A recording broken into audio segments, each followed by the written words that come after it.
Il fait un beau soleil, c'est bien, on va dire bonjour.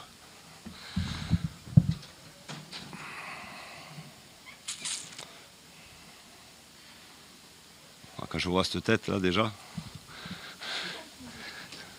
content, souriant, heureusement.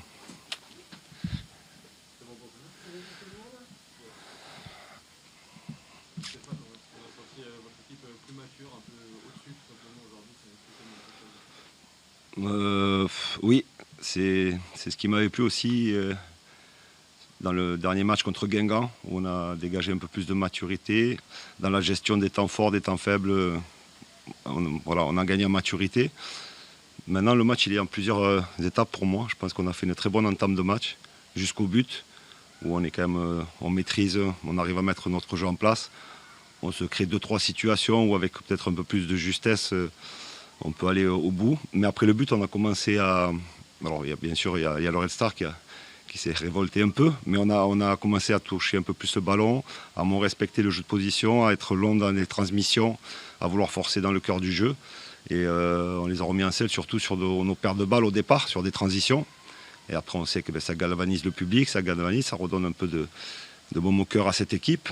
Et moi, ce qui me reste en travers de la gorge, c'est ce but, parce que c'est le même but, je pense, que contre Bastia, où on avait identifié que le gardien il jouait très rapidement. On savait que le Red Star, chaque coup franc, ça joue très vite. Et il y avait un joueur qui devait être devant le gardien. Et s'il fait ça, après c'est des détails, mais et après la suite logique. Donc il faut progresser sur certains aspects. Et on a eu une fin de mi-temps où on a un peu plus subi. En deuxième mi-temps, je savais que le premier quart d'heure, il y aurait un peu plus d'intensité. Peut-être ils nous ont posé quelques problèmes. Et ce qui était difficile, c'est que vers la 70e, j'ai des joueurs qui ont enchaîné les 3 matchs. Par exemple, il y a des postes où je ne peux pas trop changer, je n'ai pas de solution. Donc voilà, après on s'est adapté. Mais comme vous avez dit, moi je trouve que même s'ils ont des situations où notre gardien fait des arrêts, nous aussi on a 2-3 transitions où je pense qu'aussi on peut tuer le match définitivement. Donc c'est bien des victoires comme ça aussi. Les joueurs disaient, parce que c'est vrai qu'on parle souvent qu'on a une équipe de possession, et j'avais dit avant le match, si on a 40% de possession et qu'on gagne 3-0, ça me va très bien.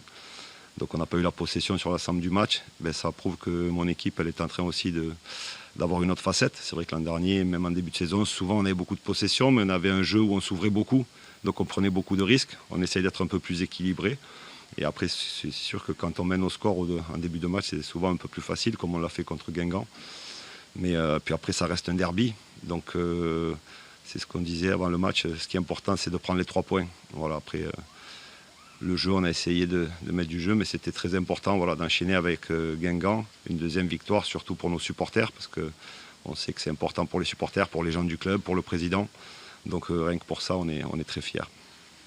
Qu'est-ce qui vous apporte Crasso et quelle utilisation que vous faites de lui? En fait, JP, c'est un joueur qui est capable. Déjà, on voit que quand il décroche entre les lignes, il est capable de donner des bons ballons techniquement. Après, je pense qu'aujourd'hui, il n'est pas encore à 100% de son potentiel.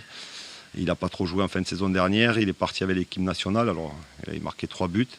Et après, ce qui est difficile de temps en temps pour les nouveaux joueurs, c'est que dans notre système de jeu, il y a beaucoup de jeux de position. Il faut être en capacité de temps en temps de rester dans des positions, mais quand on vous touche, vous devez être décisif. Donc voilà, c'est des principes à comprendre. Et c'est vrai que lui, c'est un joueur qui aime bien souvent partir sur le côté droit, décrocher. Donc il y a un petit temps d'adaptation, mais ce qu'il a fait ce soir déjà, il fait une passe décisive pour Aligori, et même 2. Et deuxièmement, après, il lui manque peut-être un petit peu d'explosivité aujourd'hui parce qu'il lui manque du temps de jeu. Voilà, c'est un joueur complet pour moi, qui est capable de jouer de haut but face au jeu. Il a une qualité de finition.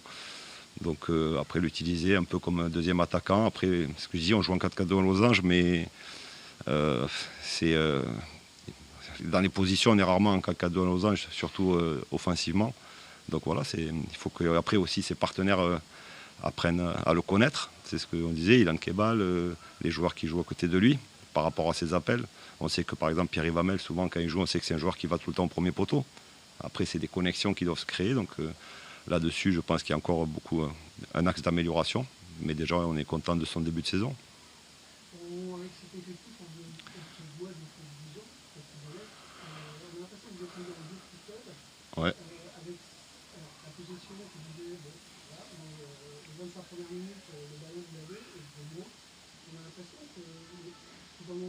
peu agaçant. On a l'impression que vous auriez pu être beaucoup plus dur sur ces 25-30 minutes. Déjà, c'est ce que vous avez dit, c'est que notre adversaire c'était nous et c'est ce que je disais à la mi-temps. J'étais un peu fâché là-dessus parce qu'on a un début de match facile. Mais alors, c'est ce que je disais, il a manqué de temps en temps le geste juste. Donner le ballon dans le bon tempo. Là, on sait que quand on arrive dans les 25 derniers mètres, c'est le plus difficile. La prise de balle, le choix, la décision. Et c'est ce qui nous a manqué, je pense, en première mi-temps. Après, on était quand même face à un bloc souvent assez bas. Il n'y avait pas trop d'espace. C'est pour ça qu'après, quand ils ont marqué, il y avait un peu plus d'espace. Mais je pense qu'il nous a manqué un peu de justesse dans les choix. Dans Adama, il y a Matisse, Ilan, Ali.